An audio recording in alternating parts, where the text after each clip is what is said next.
പ്രിയ സഹോദരങ്ങളെ, ഞാൻ ബലഹീനായ ഒരു മനുഷ്യനാണ്. കാരണം വേറൊന്നും കൊണ്ടല്ല, ഓരോന്നും കണ്ടും കെട്ടും വരുമ്പോൾ നമ്മൾ ഒരിക്കലും ഒന്നും പറയാൻ വയ്യാത്ത വിധമാകുക. ഞാൻ എൻ്റെ ലൈഫിൽ പലപ്പോഴും എൻ്റെ ജീവിതത്തിൽ പലതും പറഞ്ഞിട്ടുണ്ട്. എന്നാൽ ഇനി ഞാൻ പറയാൻ പോകുന്നത് അതിൻ്റെ ബാക്കിയായിട്ടാണ്. മക്കളെ, നമ്മൾ എന്തിനാണ് വിവാഹം കഴിക്കുന്നത്? വിവാഹം കഴിച്ചാൽ നമ്മൾ ഇഷ്ടമുണ്ടോ ഇല്ലയോ അത് പുറമെ പറഞ്ഞിട്ട് ഒടുവിൽ നമ്മളെ അനുകരിച്ച് പോവുക പോയിട്ടത് ഏതായിരിക്കും. മക്കളെ, നമ്മുടെ ജീവിതത്തിൽ വിവാഹം കഴിഞ്ഞാൽ ഇനി എൻ്റെ കാര്യം ഞാൻ പറയാം. ഞാൻ ഒരു കാര്യം പോലും എൻ്റെ ഭാര്യയോട് ചോദിച്ചിട്ടില്ല ഇതുവരെയും.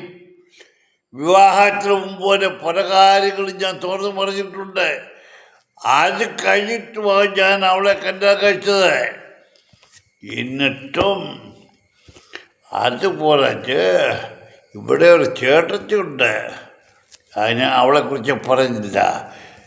മക്കളെ, ആരെങ്കിലും ഒരാളെ നന്മ ആഗ്രഹിക്കുന്നെങ്കിൽ അതിനു വേണ്ടി മാത്രമേ എന്തെങ്കിലും പറയത്തുള്ളൂ. അല്ലെങ്കിൽ വേണ്ടാത്ത പറഞ്ഞുണ്ടാക്കും. ആവാത്തിൻ്റെ വാർഷിക ഒരു ദിവസം ബോംബെയിൽ ഹോസ്പിറ്റലിൽ കിടക്കുക. അവൾ എന്ത് കിടന്നു എന്നുള്ളതൊന്നും ഞാനിപ്പം പറയുന്നില്ല.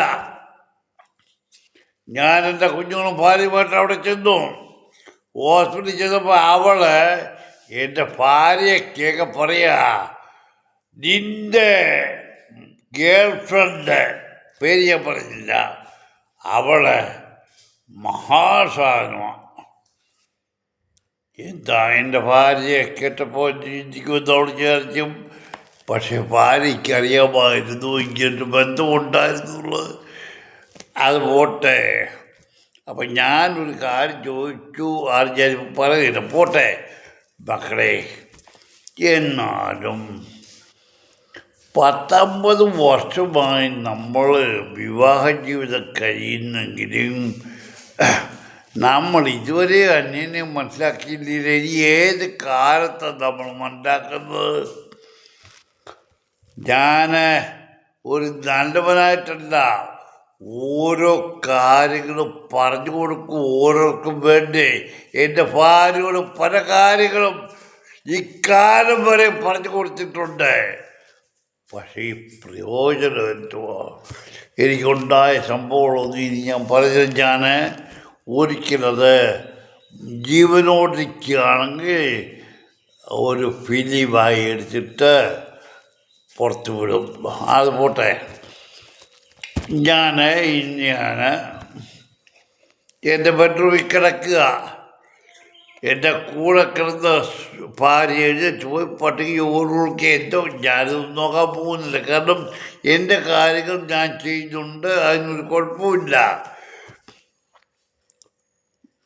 എൻ്റെ ബെഡ്റൂമിൻ്റെ ചില തുറന്ന് കിടക്കുക, ചെറുതായിട്ട് ആദ്യക്കൂടെ ഒടിഞ്ഞു നോക്കുക എൻ്റെ ഭാര്യ. എന്താ മക്കളെ, അവിടെ വേറെ ആരെങ്കിലും ഉണ്ടായിരുന്നു? അതോ ഞാൻ അവിടെ എന്ത് ചെയ്യുന്നു എന്ന് ഞാൻ മൊബൈൽ ന്യൂസ് കാണാം. എല്ലാ കാര്യങ്ങളും ലോകത്ത് നടക്കുന്ന കാര്യങ്ങളും ന്യൂസ് കണ്ടുകൊണ്ടിരിക്കുന്ന മനുഷ്യൻ ഞാൻ. എന്നാലും ആ ജന്തുക്കൾ ഒളിഞ്ഞു നോക്കേണ്ട കാര്യം എന്തുവാ? ഇതെൻ്റെ കണ്ണിപ്പടത്തിൻ്റെയോ കണ്ണിപ്പെട്ടു. ഓ, ഞാനൊന്നും നോക്കിയില്ല, പട്ടി അയച്ചു വിട്ടേക്കുക. ശരി, നല്ല കാര്യം. മക്കളെ, ഒരു കാര്യം ഞാൻ പറയാമല്ലോ. മനുഷ്യൻ ആത്മാർത്ഥത, വിശ്വസ്തത എപ്പോഴും കാത്തു സൂക്ഷിക്കണം. നിനക്ക് എന്തെങ്കിലും സംശയം ഉണ്ടെങ്കിൽ എന്നോട് ചോദിക്കാം. ഞാനെപ്പോഴും ഓപ്പൺ ഹാർട്ടായിട്ട് പറയുന്നവനാണ്. പക്ഷേ മക്കളെ, മനുഷ്യൻ്റെ മനസ്സിനെ ഇതുപോലെ വിഷമിപ്പിക്കുന്ന ഒരു കാര്യമില്ല. പിന്നെ പോട്ടെ, അതെൻ്റെ ഫാമിലിക്കാർ. ഇനിയും ഞാൻ എപ്പോഴും പറയാറുള്ളത്, ലോകത്തിലെ ഏറ്റവും വലിയ സത്യസഭയാണ് ഓട്ടോ സഭ. അവിടുത്തെ ഇപ്പോഴത്തെ തലവനാണെന്നറിയാം, മത്തായി 3. അവനെപ്പോഴും ഓരോരോ ഇത് ഇട്ടുകൊണ്ടിരിക്കുന്നുണ്ട്. അത് ചെറുതൊക്കെ ഞാൻ അതിന് വീഡിയോ ചെയ്തിട്ടുണ്ട്. ഇപ്പം കണ്ടത് ആ മനുഷ്യൻ പറഞ്ഞ കാര്യം, നമ്മുടെ സഭയുടെ സ്വാതന്ത്ര്യം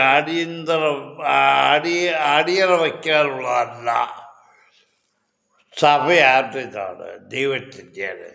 ആർക്ക് അടിയറ വയ്ക്കാനില്ലാന്ന്?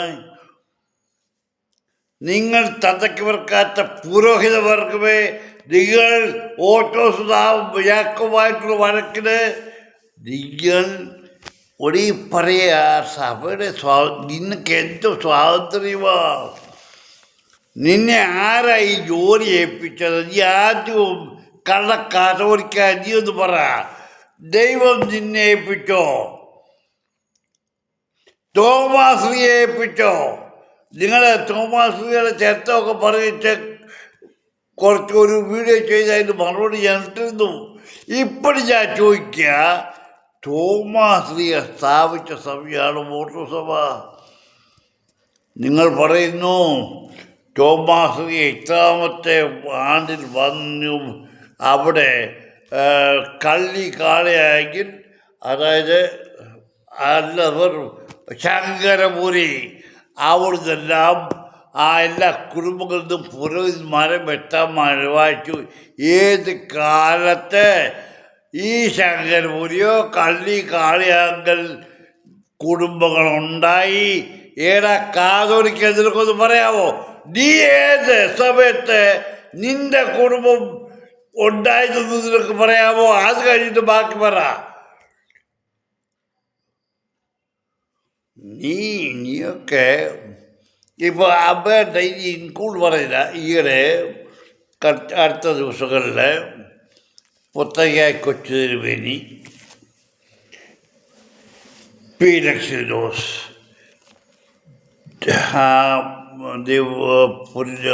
തിരുമേനിയുടെ ഏതോ സത്യോ ഏതോ കാലത്തിൽ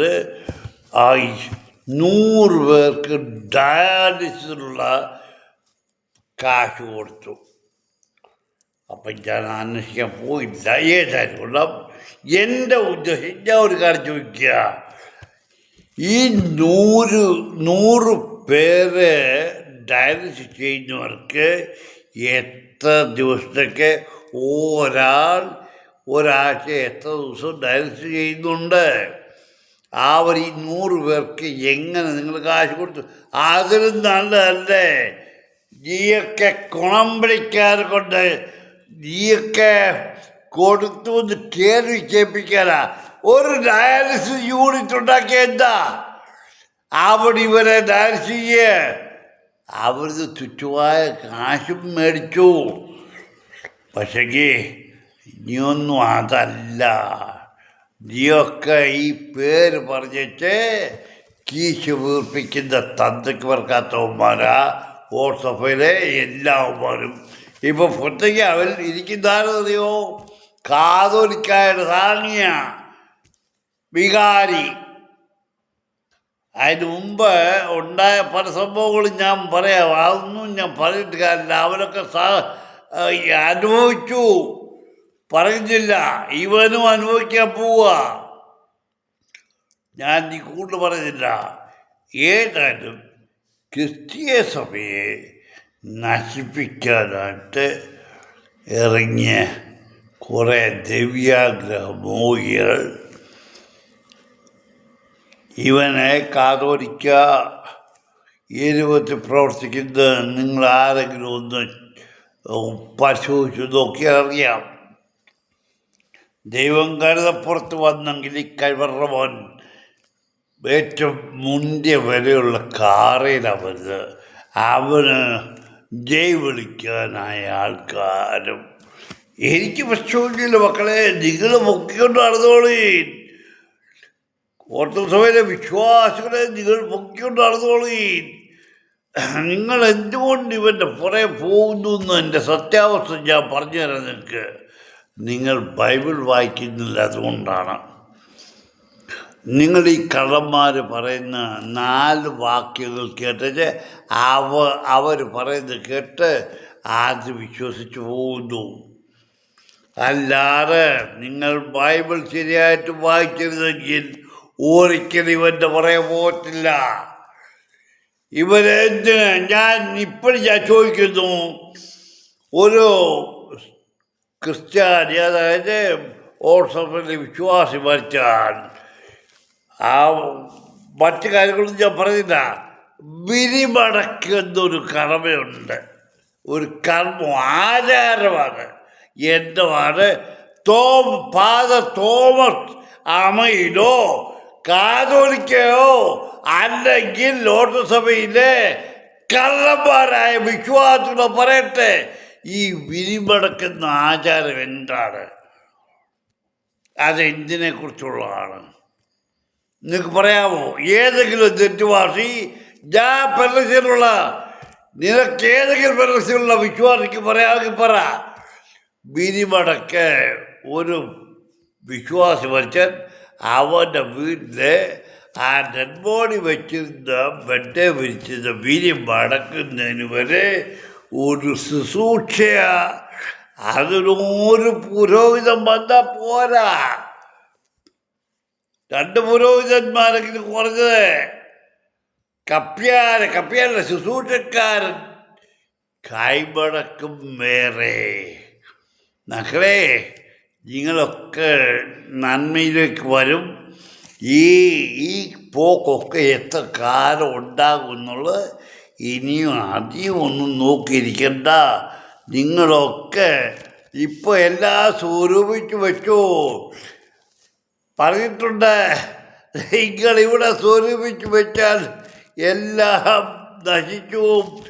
അത് അവിടെ സ്വരൂപിക്കുവേൻ എന്താ പറഞ്ഞത്? നിങ്ങളിഷ്ടം പോലെ ചെയ്യുവിൻ. കാതോലിക്കയോ ഫാദർ അമയിലോ, ആ ഫാദർ അമയിൽ തെരുവാസി പുത്തയ്ക്ക വികാരിയായി വന്നിട്ടൊക്കെ എത്ര വീട് സന്ദർശനം നടത്തി. എന്നാലും പണക്കാരൻ്റെ വീട്ടിൽ പല പ്രാവശ്യവും പോകാറുണ്ട്.